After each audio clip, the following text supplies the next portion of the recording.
a sherbet with a tart, tangy taste of fresh grapefruit, topped with bittersweet candied peel.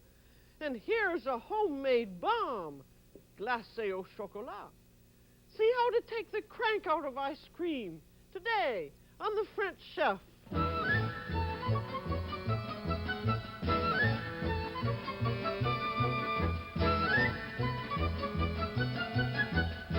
The French Chef is made possible by a grant from the Polaroid Corporation. Welcome to the French Chef. I'm Julia Child. This is a sherbet, and this is an ice cream. We're doing both today. And the wonderful thing about them is that all you need is the freezing compartment of your refrigerator. You don't need a big old cranky machine to do them in.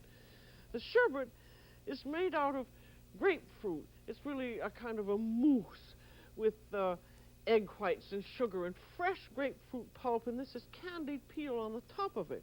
And hidden inside this vanilla exterior of the bomb is a wonderful, fresh, homemade chocolate ice cream. And I'm going to put these both in the refrigerator, and then I'm going to show you how to go about it. But it's wonderful, I think, to be able to make ice cream easily this way and not have to go through all that cranky business. And we're going to do two flavors, and I'm going to do both of them together. Excuse me, I'm going to go back here as I thought I was going to do the chocolate first, but I am going to do the grapefruit because here I am right in front of them. And for the grapefruit, we're going to use all of it. We're going to use the zest, that's this outside part of the peel, and also the pulp and the juice. The only part we're not going to use is the white skin. When you take it out, when you take off this zest, be sure that you don't take off any of the white, or just as little of it as possible. And because we're going to use the zest, part of it is going to go into the sherbet itself, and then the other part is going to be candied and be decoration. I'm not going to peel all of that, but here, when you get all of your zest off, you want to have 3 to 4 grapefruit, and you wash them before you use the zest to make sure that everything that shouldn't be there is off. And then after you've gotten all the zest off, you have a very sharp knife, and you want to expose the flesh.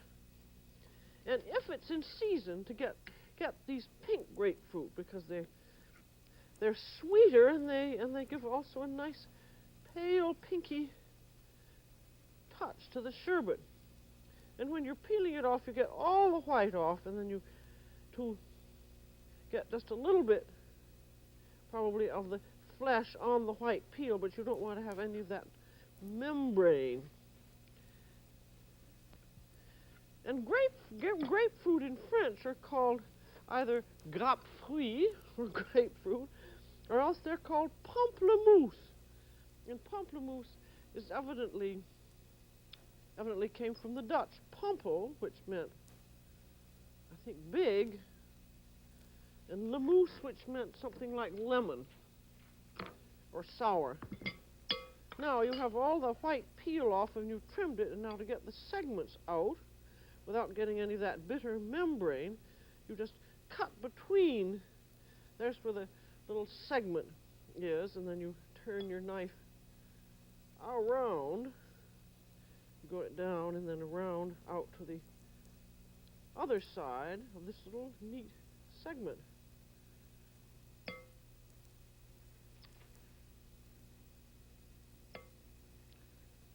There, you just take all the segments out, and then you end up with this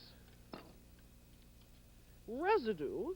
And to get the juice out of the residue, you have your trusty potato masher and just go squeeze. And you've got everything. I seem to have another one in there. That's from a non-pink grapefruit. I'll squeeze them both. Now what you want is 3 cups of pulp and peel combined. And so take the pulp out first and put it into a measure.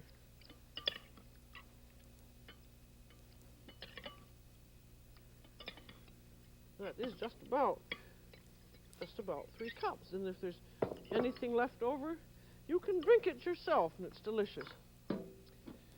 And now, what we have to do with the pulp is to puree it.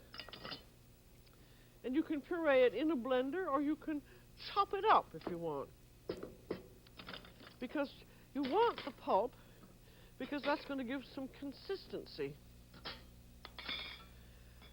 I think a good instrument is one of these vegetable mills, and if you have to have the kind that has different kind of blades that goes in. That's very fine, medium, coarse. You want to use the coarse bladed one. If you don't have one that has coarse blades, you'd better just chop it. Then in that goes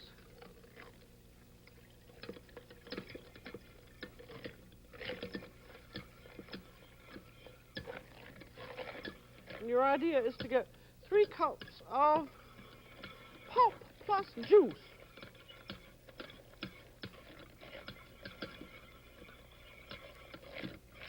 It already smells wonderfully refreshing. There. And there's your pulp underneath. These vegetable mills in France are called moulins à légumes, or mill for vegetables. I think it was the French who invented them. Now there's your pulping juice, and now you still have the peel, the zests, and you can't use it this way because it's hard and rather bitter. You have to cook it, and so all you do is just to drop it in 2 quarts of boiling water and let it boil slowly for about 15 minutes, which seems like a long time, until it's tender, and then taste it. And well, the bitterness is gone out, and it's tender, and then it's ready to eat. But it's interesting that none of the flavor has gone out, because most of the flavor, I don't know, the flavor just doesn't go out. You can boil it. And now we want half of this is going to go into the sherbet. So take half of your blanched peel and just put it in an electric blender, or you could chop it very fine, but I think this is where these modern things are so marvelous. And then on she goes.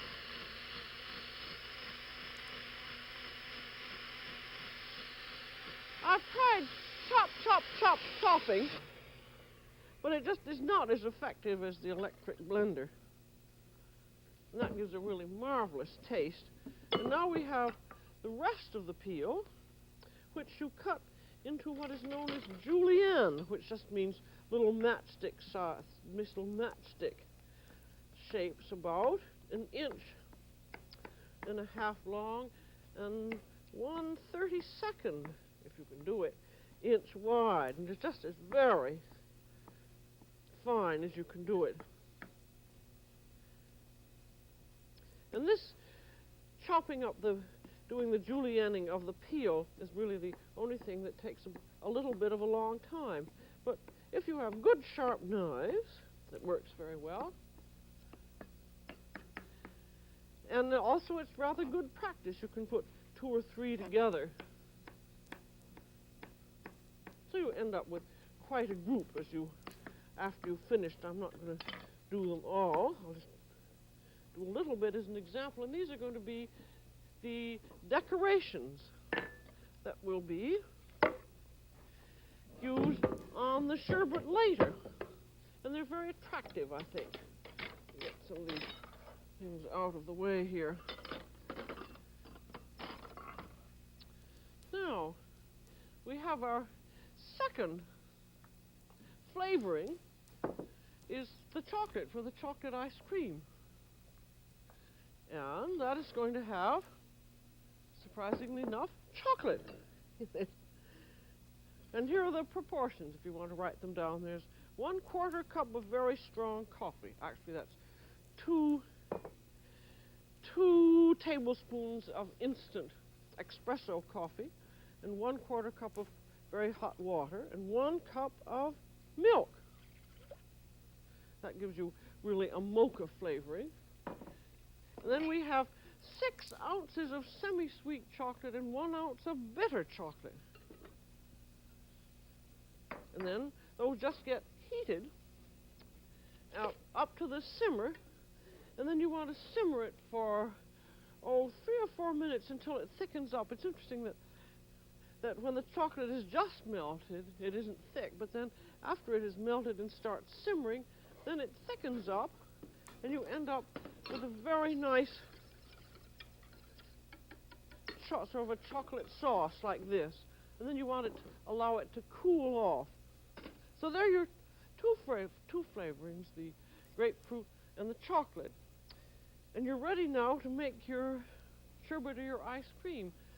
And what you have to have if you're going to do a no-crank ice cream is you have to have some kind of a softener. In other words, just because you're not going to crank it doesn't mean you're not going to get into a little bit of trouble. You have to pay for it somehow. And what you have is Italian meringue, and all that, as we've made this before, is egg whites and sugar syrup beaten together, and it's very, very easy to do in a machine.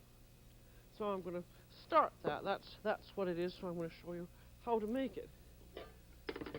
And we want to have 1/3 cup of water.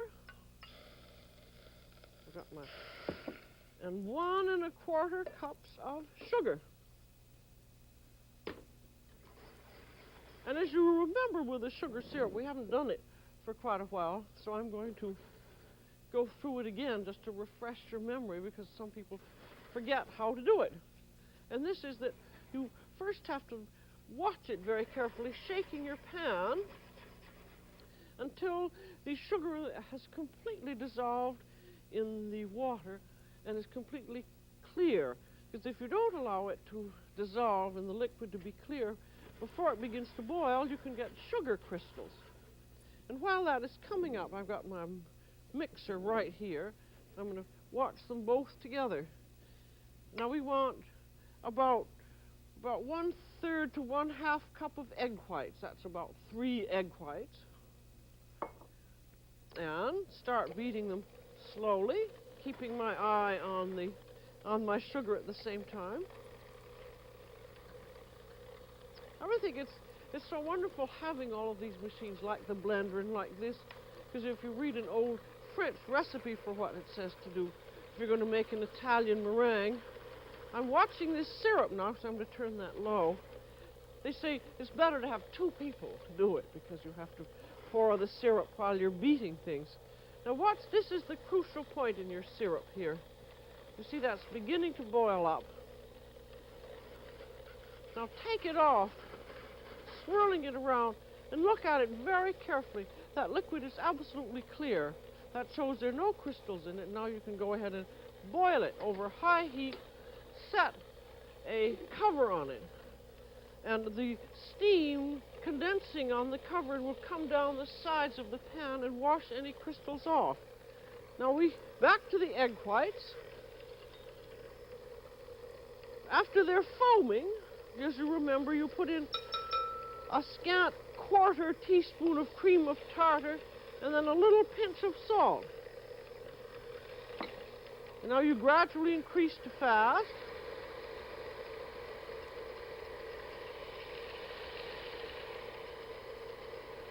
And keep looking also at these sugar syrups. Look at the bubbles now. They're still very small. That means it hasn't come to the soft ball stage yet. So just keep the cover on.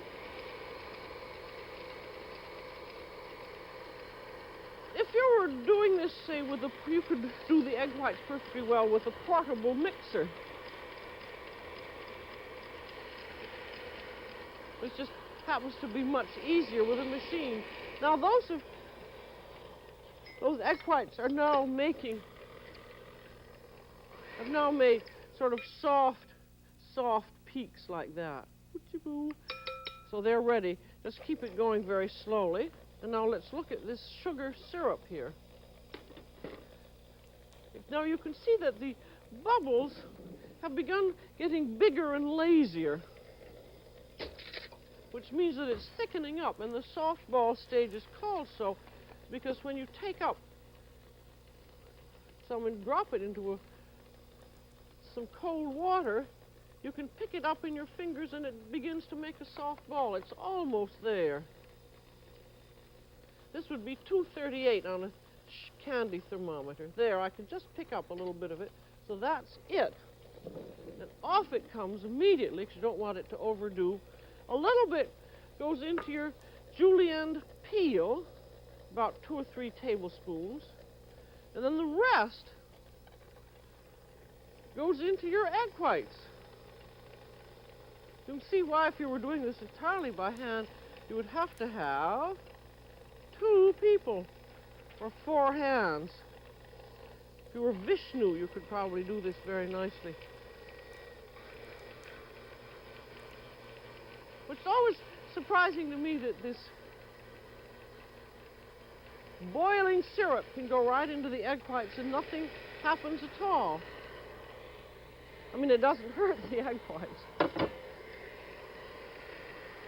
And now you want to allow these egg whites to beat for 5 minutes until the bowl is cool, because if you feel it now, it's hot. So I'm going to set it down low. And then I have here my candied peel, and put a little bit of, if you like, a little tiny bit of kirsch in it, or cognac, only if you like it. And that will be very nice as a decoration afterwards. And now we have our grapefruit. Now I'm going to do the sherbet. And here's the grapefruit juice pulp and peel that goes right into here and just gets beaten up. And then that goes into a shallow pan and it gets its first freezing of about an hour or two or until it gets mushy. I'm going to go into my freezer, which is very conveniently located right down on the floor. So I'll just have to get right down on the floor to get this. I want to show you how it looks.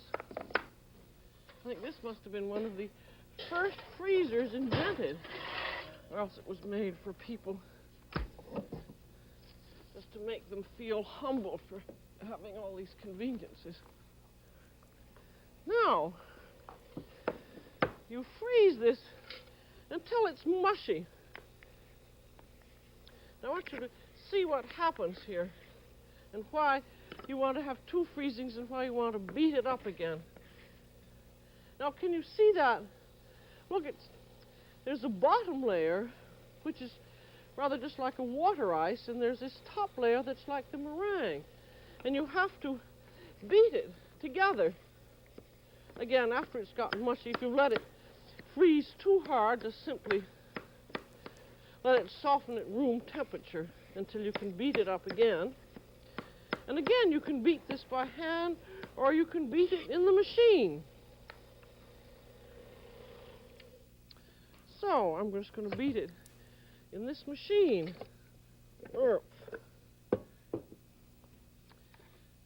And as I know from experience, you have to, this is a little bit harder rather than mushier, so you have to put it in the machine a bit at a time.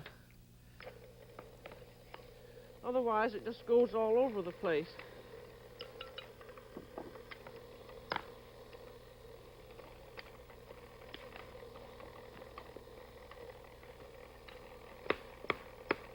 But this is a very good illustration of what happens, because it shows you water ice on the bottom and the beginnings of sherbet on the top. And by beating it up this way, you're taking the place of an ice cream machine.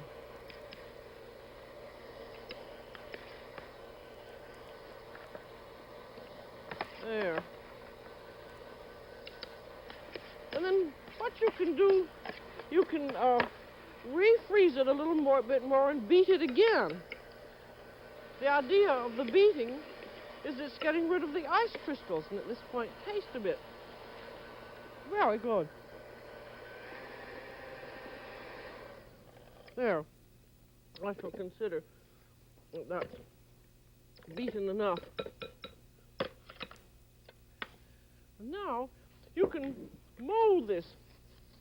Mold this in a bowl. Here's some that's been molded in a bowl after it's beating, or you can put it into little cups, which I think is very nice. And after this first beating, you can put it right in the little cups and freeze them as is, or you can actually let it freeze. But you'll find it's an absolutely delicious and very refreshing ice. And there are that little candied peel on top, which is also very pretty if you have it unmolded in a bowl like this. I'm going to put these. I have some ice under here. I'll put them away. Now, second is chocolate. And this is made practically the same way. We have our chocolate flavoring over here, as you remember that. And we do it in almost the same way. We just put the chocolate into the meringue. But what's important here is that your chocolate mixture is cool. If it's not cool, beat it over ice. And in the chocolate goes.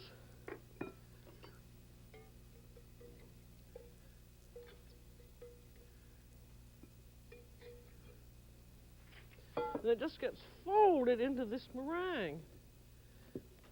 You want to make sure that the meringue mixture isn't too stiff. If it's quite stiff, what you can do is beat it with a few little droplets of more of egg white. And that just gets folded in that way. And then you have 1 cup of heavy cream which has been beaten into chantilly, which means softly beaten so that it holds its shape. As always, when you add whipped cream to anything, you have to be sure that the mixture is cold, or you will deflate the whipped cream. And that you then fold in. This is absolutely delicious. You can really eat it just like this. This makes about 3 quarts. See, we have 1 cup of cream, and the chocolate is about a, well, anyway, it makes about 3 quarts. And now, just because you've added cream to this, it's ice cream. And you can now mold it, or you could mold it in a bowl. You can turn it into a bomb. And I have in here a mold that's ready lined with ice cream. There's some vanilla ice cream. And if you're going to line one of these molds with ice cream, you put in the softened ice cream, and then you put that into the freezer, and then you push the edges up around a bit. And then in goes your beautiful bomb mixture. The wonderful thing about this chocolate ice cream is that it doesn't get too hard when it freezes. And there's that already. This needs to be frozen, so paper on and cover on and into the freezer. This convenient thing. Now I've got another one that's ready to unmold.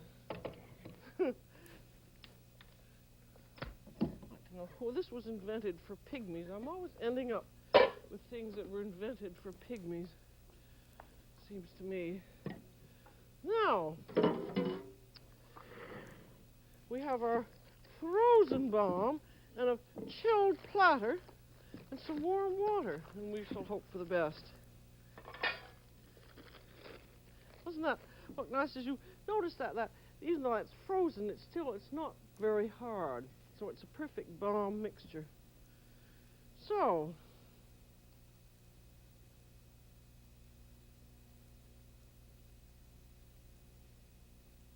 I think we find 8 seconds is enough. Problem always is air holes in these. And if there were some air holes, I think these would unmold easier. C'est pas ça.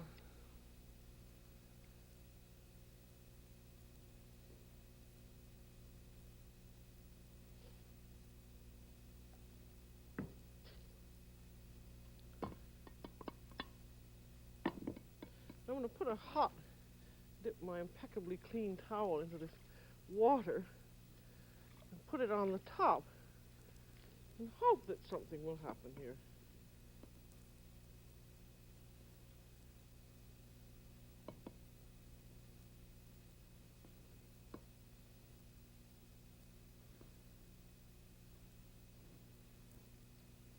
There it comes with a lovely little vanilla sauce around, which very often happens.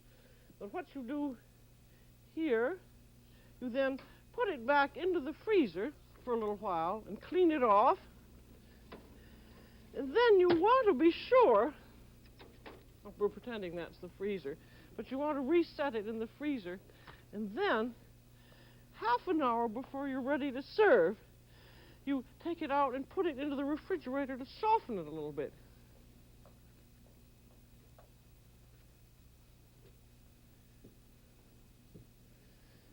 There, with sherbet and a bomb, I'm going to serve you this.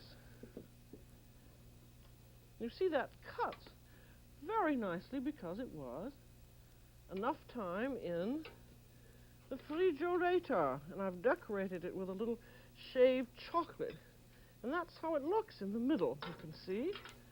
And with it, you can serve some little walnut cookies. I wish we'd had time to make those little cookies because they're just charming. Someday we will, but they're delicious with it. You always want something with ice cream. And here's the grapefruit sherbet. The walnut cookies go beautifully with that, too. And I think the sleeping beauty in this story is certainly Italian meringue. If you take her into your culinary embrace, you can make not only frostings and fillings and sweet kisses, but homemade bombs like this. And really my favorite, this sherbet, which is called in French, mousse glacée au pamplemousse. So that's all for today on The French Chef. This is Julia Child. Bon appétit.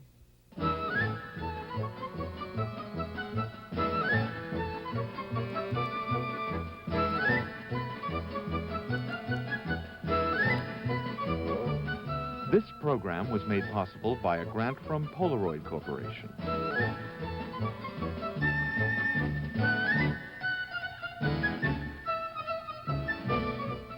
Julia Child is the author of From Julia Child's Kitchen, which includes the recipes from this program.